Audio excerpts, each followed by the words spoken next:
Jajaran Satreskrim Polresta Bandar Lampung menggerebek sebuah kontrakan yang disulap menjadi gudang penyimpanan kosmetik ilegal.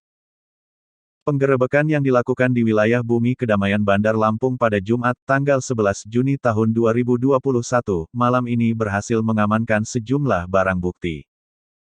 Adapun barang bukti yang diamankan yaitu ratusan dus berisi kosmetik yang diduga ilegal dalam bentuk kemasan botol.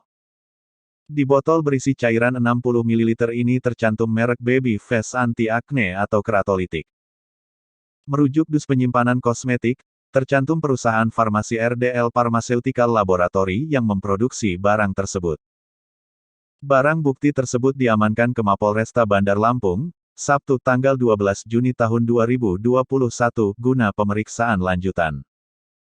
Informasi yang dihimpun, modus yang digunakan oleh pemilik barang yang belum diketahui identitasnya ini yakni dengan cara mengubah kemasan.